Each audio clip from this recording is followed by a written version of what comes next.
character, and they might not lab the most, but they have the most connection and feel with their character. So these players are, I think, even more scary because you don't know what to expect. They could just get a read, they act on it, they kill you for it. Yeah, and speaking of like those two characters, like these players that are committed to their character, we have like the prime example right here within Mexico.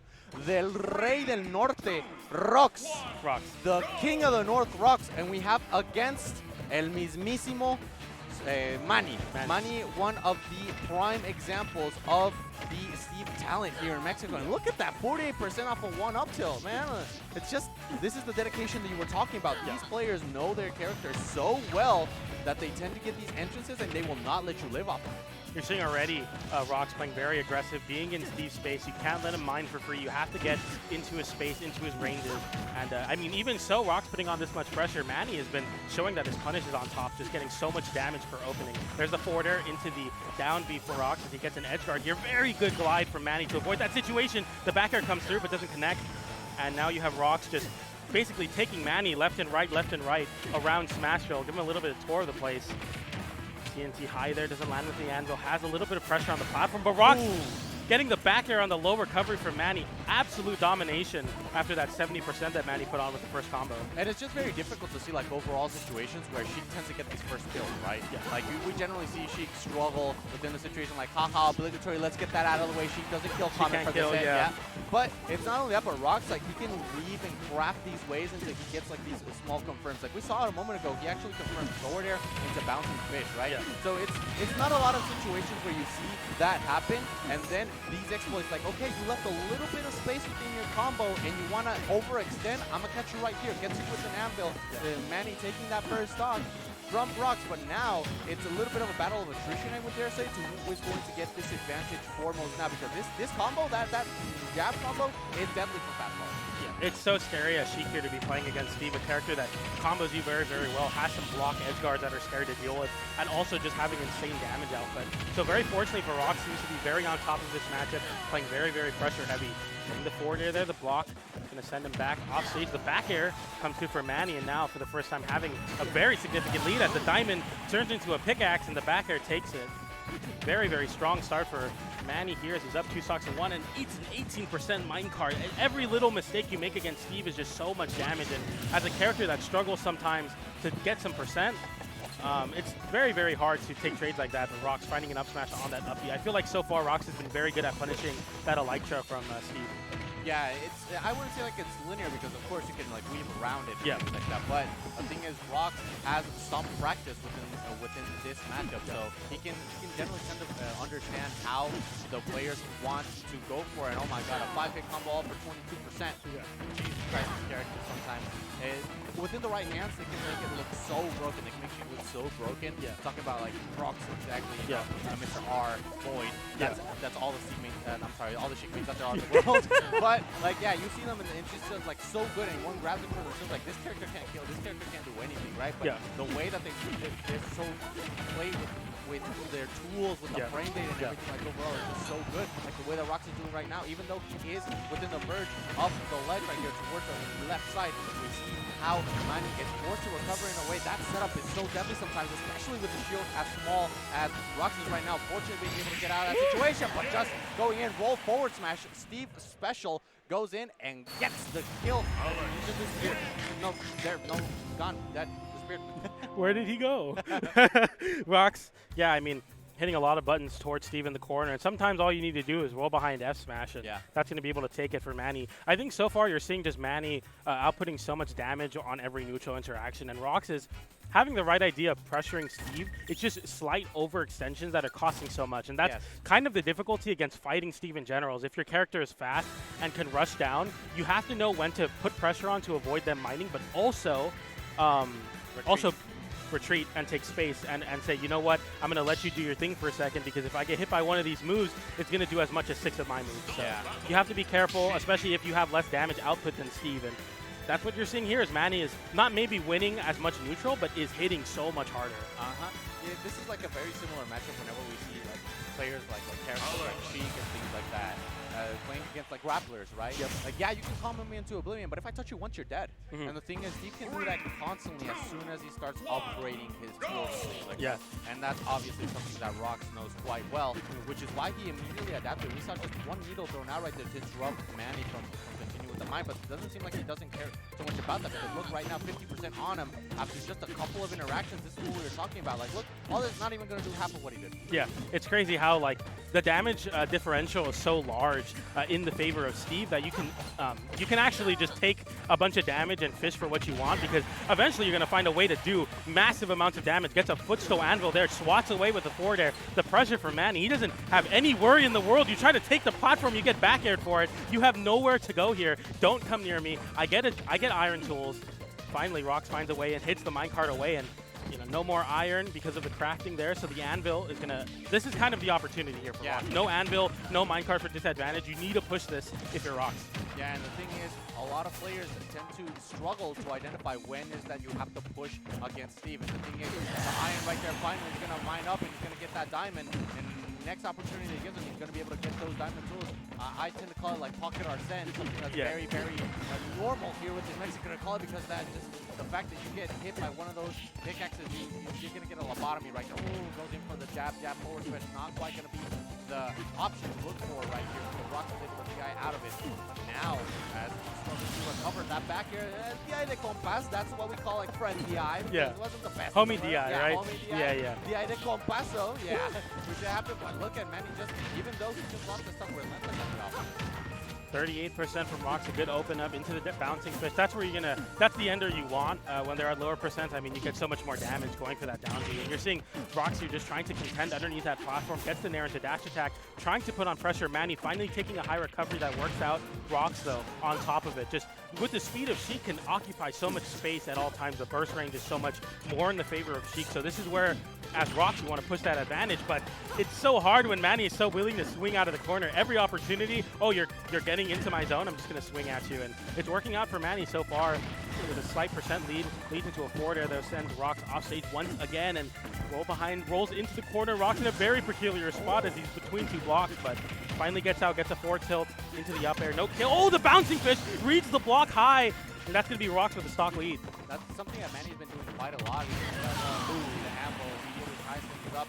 Only a bit of a percentage difference here, but immediately going that retaliation. And the thing is, we saw that forward here, right, within the lip, but we also saw that smash DI from Rox. Like, he understands that there are some situations, some instances that he has to look out for these small opportunities and make best out of a situation where he's already losing from. Like, you see that double up air into the back air, and it's just difficult sometimes because Sheik is known for simply going in and being able to weave around the areas of defense that other characters have. But when this character's defense is so good, you have to just hack at the walls. How do you do it with the options that Sheik has? Yeah, the mix-ups are so much harder to employ versus a character like Steve that has so much control and gets a little bit of a setup there. And can we get a Rockman tweet, please? How do you get through that one? I think the answer is you bouncing fish low and then try to teleport to touch the stage so it breaks the block and grabs on. That's probably like my only guess on how to recover a Sheik there, but I just broke down like a mathematical equation Rox had to do, and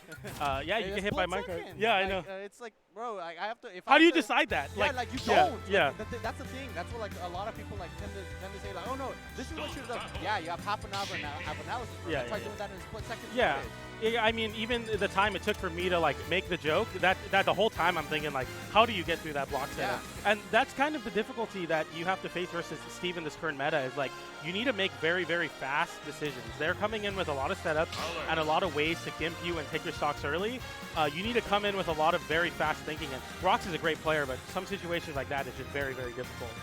As you see Manny taking the stock with a very interesting minecart, bounces off the block, takes Rox off stage, and you're just a little bit too low at that point. Yeah. Too high of a percent, too low of a mash, and that's basically all the time that Steve needs in order to be able to get you off right there. So great stuff from Manny, like quick reaction time as well, because he said, you know what, I'm building these blocks. So while I'm building them, Rox has to think about that too. But enough of that about that second game. Let's go into the third and quite possibly the last one. Great thing about Delfino Maza, everything is best of 5.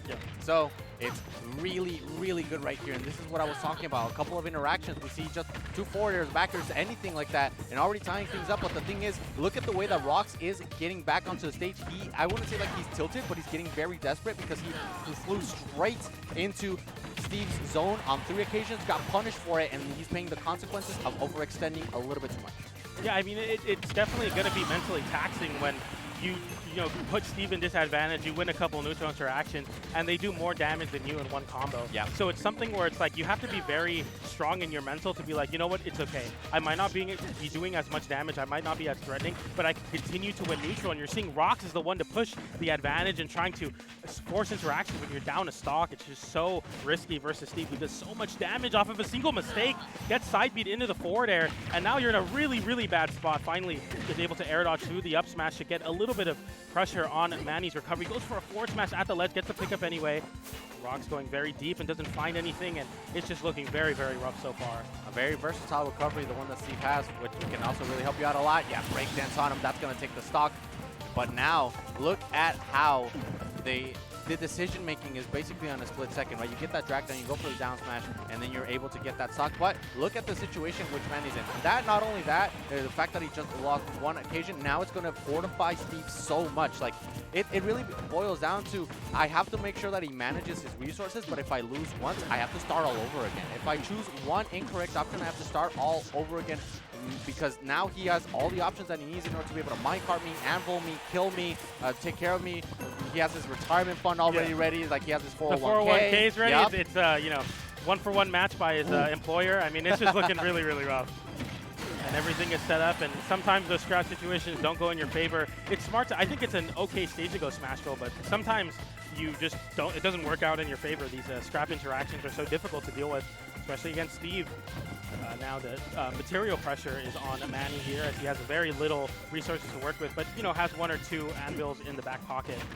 Or minecart, like we just saw right there. Gets a combo 34% off of that open up, and now you're seeing Rox just trying to find a way to be safe. Obviously, it could potentially be your last winner side stock, so you have to be very, very careful here. But the pressure from Rox here, tries to find a kill, gets a parry in the dash attack, breaks the crafting table as well, which is very good. No more iron, and has to try to find some time to mine Manny, but back down up there into forward smash. It's going to be big for Rox here. He's essentially just at loss at this point, because Rox, even though he's going on the offense, he's basically going on the prowl right here.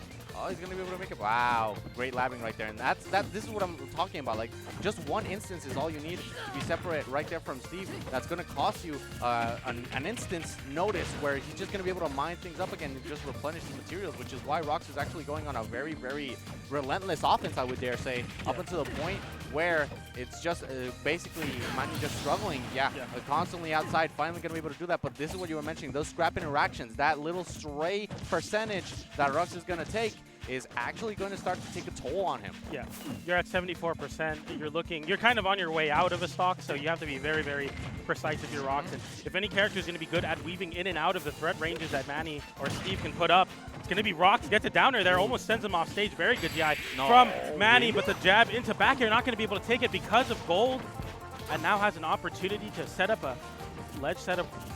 Rox is going way above it, avoiding that situation altogether. No double jump on Manny. The forward air swats away. The minecart comes through in the Elytra as well. Gets the forward tilt, rolls. What a miss input from Rox. Dropping all of the conversions so far. The forward air comes through. The nair catches in the forward air as well. No double jump, burns it. The back air goes high.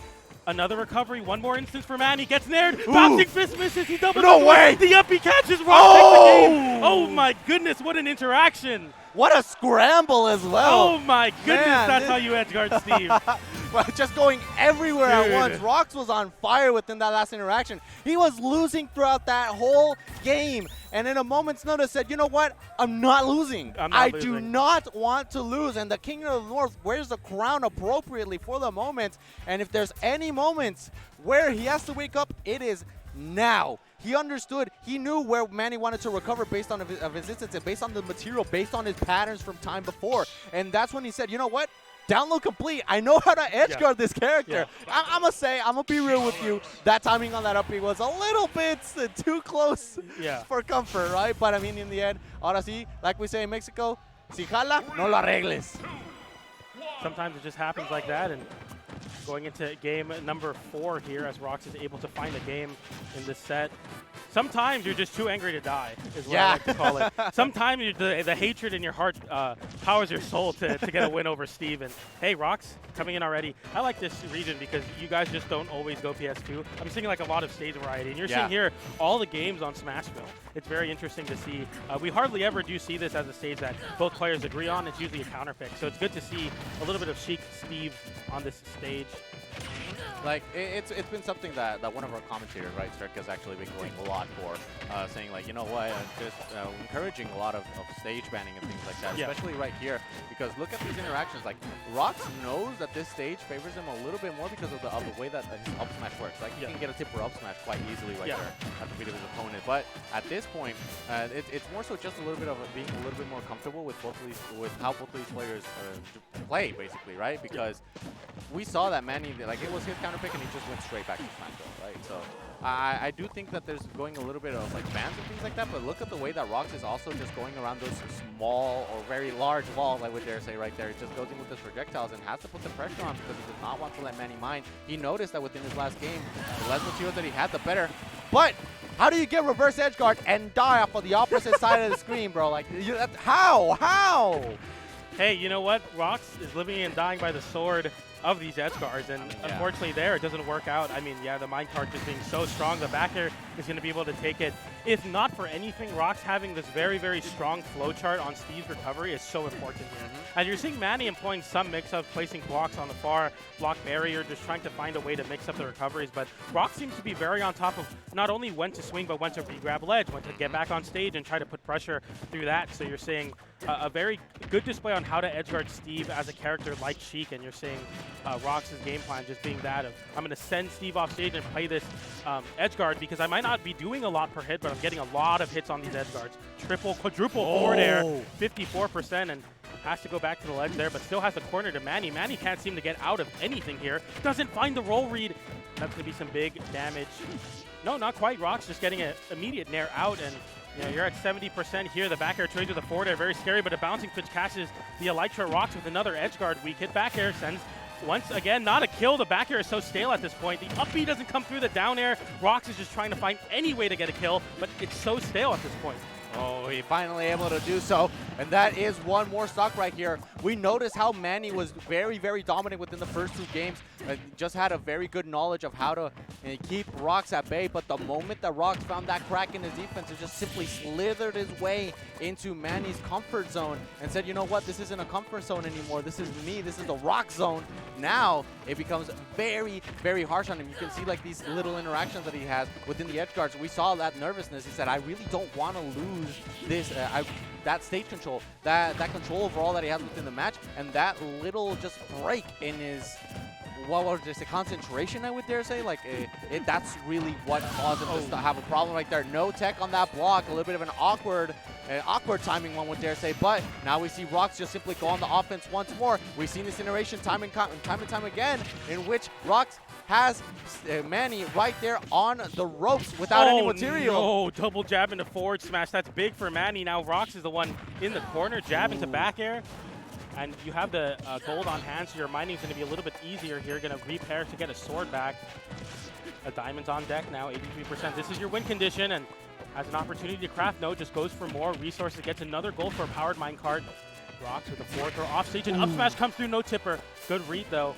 110%, jumps from the ledge, doesn't get hit by Rox, and Rox gets reversaled with a back air diamond on deck.